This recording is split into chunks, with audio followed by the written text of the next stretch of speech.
Oke, baik anak-anak, kita akan bahas tentang tuntas belajar Pitagoras, meraih kesuksesan. Mudah-mudahan dengan beberapa menit kamu bisa menguasai konsep Pitagoras ini dan kamu nanti bisa menerapkan pada bidang-bidang sesuai dengan kamu yang inginkan. Karena Pitagoras ini banyak dipakai di berbagai macam sektor. Oke, Pitagoras ini tadi saya bilang dipakai di berbagai macam sektor, baik di dunia konstruksi, perkantoran, dan juga jembatan layang, misalkan menghitung panjang dan sebagainya.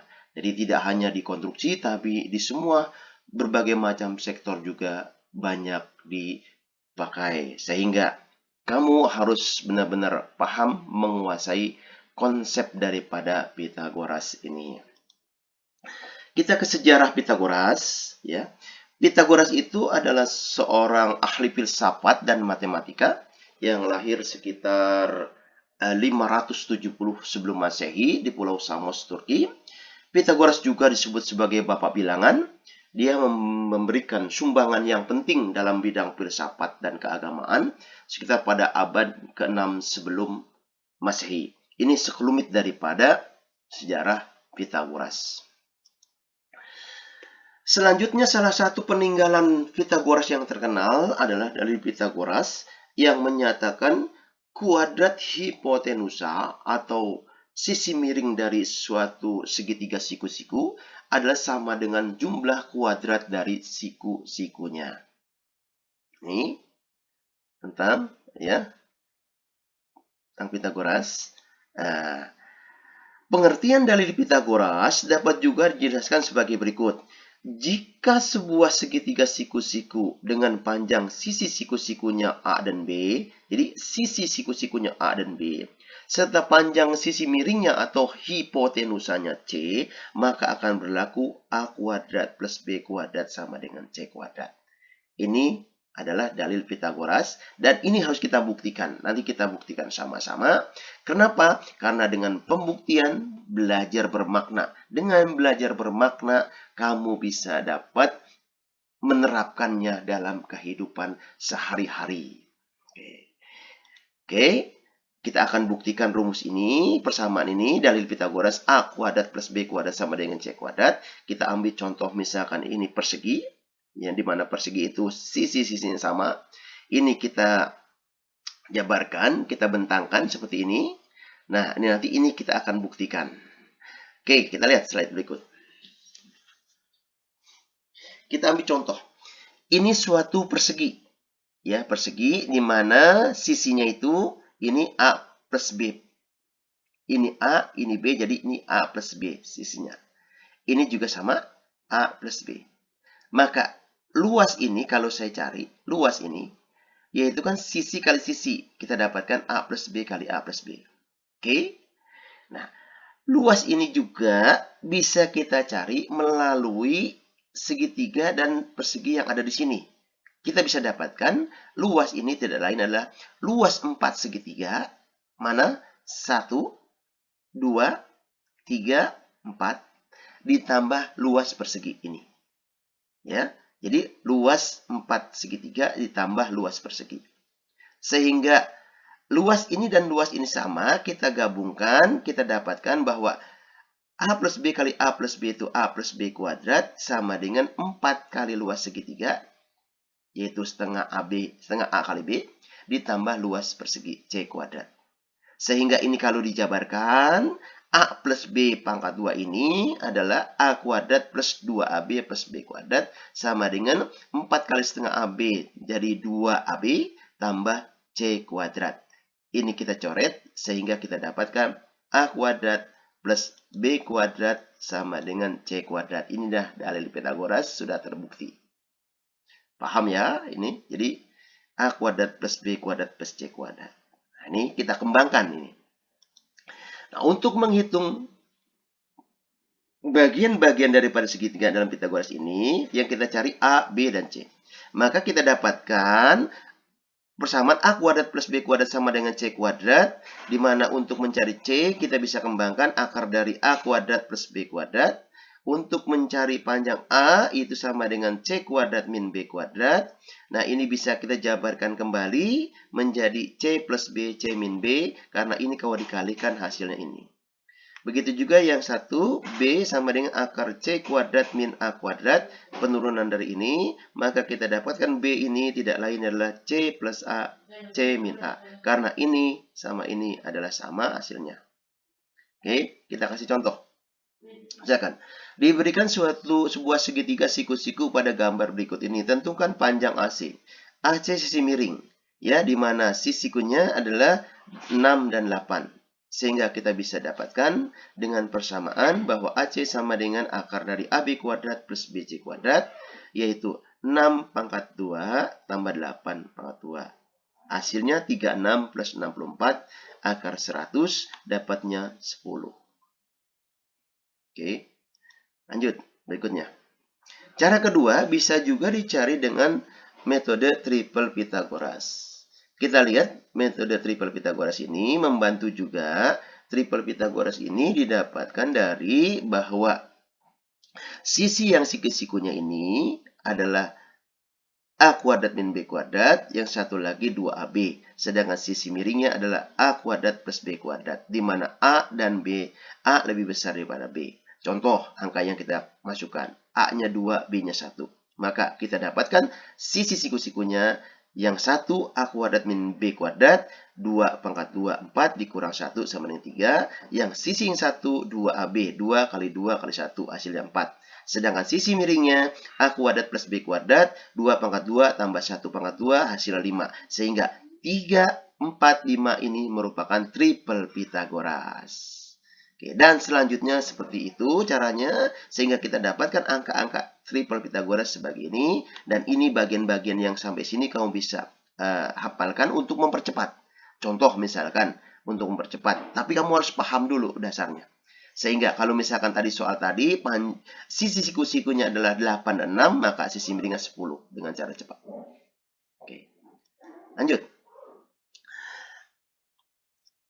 Selanjutnya kita mencari sisi lainnya, misalkan sisi siku-sikunya panjang BC. Di sini panjang AC-nya 12, AB-nya 15. Maka kita dapatkan cara pertama untuk mencari panjang BC, yaitu akar dari AB kuadrat min AC kuadrat, penurunan ini.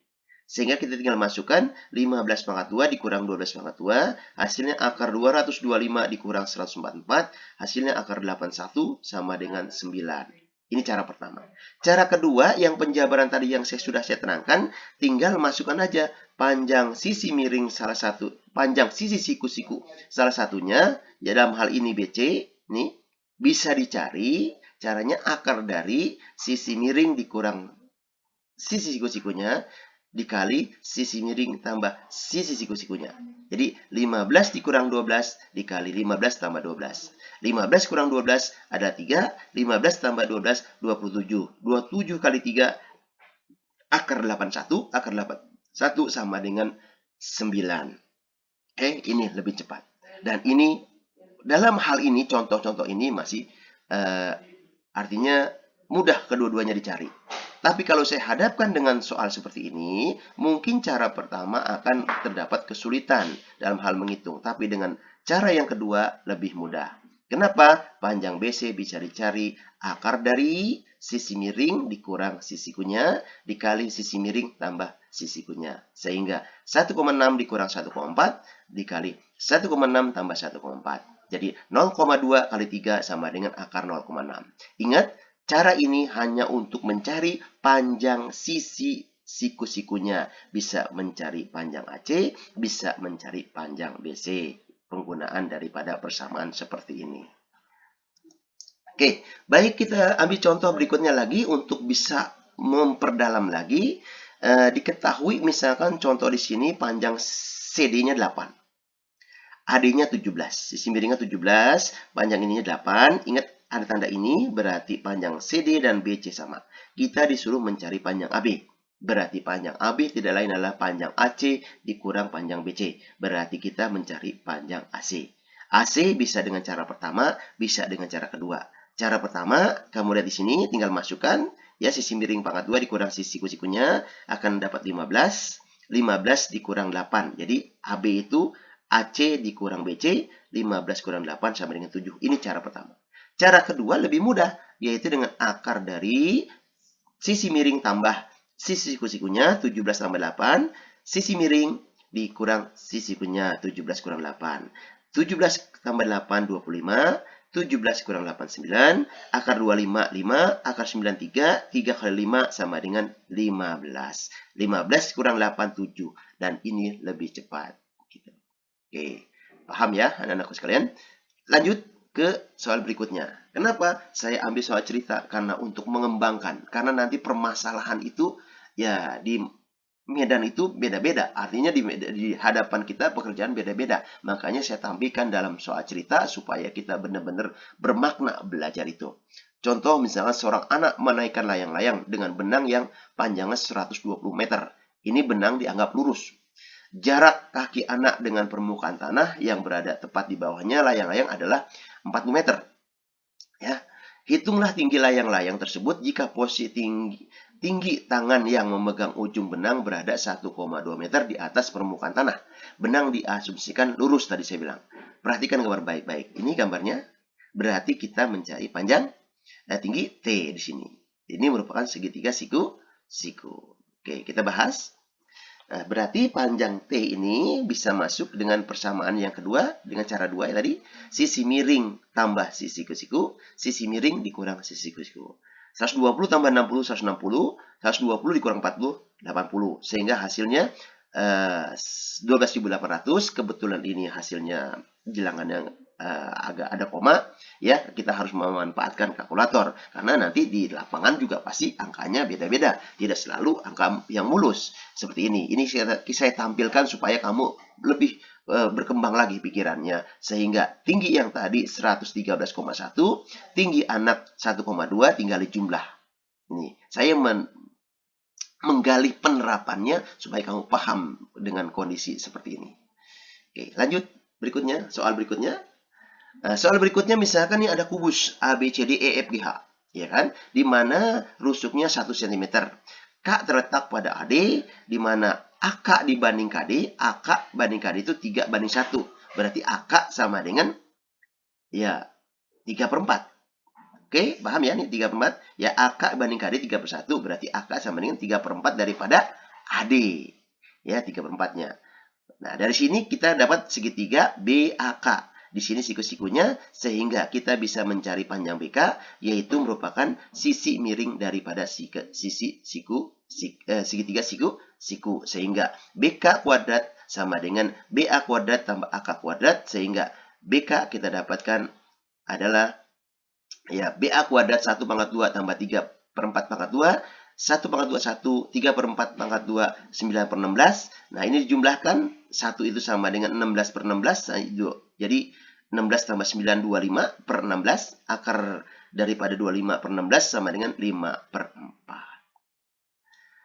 Satu contoh lagi, misalkan dalam bentuk cerita, supaya kita berkembang terus pemanfaatannya nanti. Seorang anak akan mengambil sebuah layang-layang yang tersangkut di atas sebuah pohon. Ya, langsung dengan sebuah sungai di situ. Anak tersebut ingin menggunakan sebuah tangga untuk mengambil layang-layang tersebut dengan cara meletakkan kaki tangga di pinggir sungai. Jika lebar sungainya 5 meter dan tinggi posisi layang yang tersangkut itu 12 meter, hitunglah panjang tangga minimum yang diperlukan agar ujung tangga bertemu dengan bagian atas pohon. Oke, pahami dulu soalnya. Kamu baca lagi, pahami. Ya, jadi ada layang-layang tersangkut di pohon. Di situ ada sungai juga, panjang sungainya 5 meter. Ya, berapa panjang tangga yang kita butuhkan apabila kita taruh pas posisi dengan layang-layang. Nah, ini kalau saya gambarkan seperti ini. Seperti itu. Oke, di sini berarti kita mencari panjang XZ. XZ itu tidak lain adalah tangga. Nah, tangga ya. Kenapa saya ambil contoh seperti ini? Supaya anak bisa menjabarkan dari soal cerita ke bentuk penalaran bentuknya gimana, sehingga ini benar-benar bermakna pembelajarannya dan kamu paham dan kamu bisa menerapkan dan kamu bisa mengembangkan di kemudian hari. Itu tujuan saya. Sehingga panjang XZ itu bisa dicari dengan rumus Sisi miring dapat 5 pangkat 2 tambah 12 pangkat 2, hasilnya akar 169 sama dengan 13. Jadi panjang tangga minimum yang diperlukan agar ujung tangga bertemu dengan bagian atas pohon adalah 13 meter. Oke, paham ya anak-anak sekalian? Kita lanjut berikutnya. Di sini saya pikir sudah paham dan ini saya dapatkan kata-kata yang bagus ya untuk memacu kita bahwa seseorang yang berhenti belajar adalah orang yang lanjut usia. Meskipun umurnya masih remaja. Seorang yang tidak pernah berhenti belajar akan selamanya menjadi pemuda. Henry Ford. Oke. Dan yang terakhir sebagai penutup, di sini saya ambil dari Jurnal Pendidikan Matematik. Di sini bahwa Pythagoras itu menggambarkan suatu hal yang baik, yang sangat baik. Di sini bahwa A kuadrat B kuadrat, C kuadrat. A kuadrat itu vertikal, artinya hablum minallah, hubungan kita kepada Tuhan yang Maha Kuasa. B kuadrat itu hablum minannas, hubungan kita sebagai manusia. Dan sisi miring itu adalah C kuadrat adalah kesuksesan. Apabila suksesnya bertambah, maka hablum minallah dan hablum minannas harus dikembangkan. Semakin besar di sini dan di sini, maka kesuksesan akan cepat kamu raih. Terima kasih, sampai jumpa di video berikut.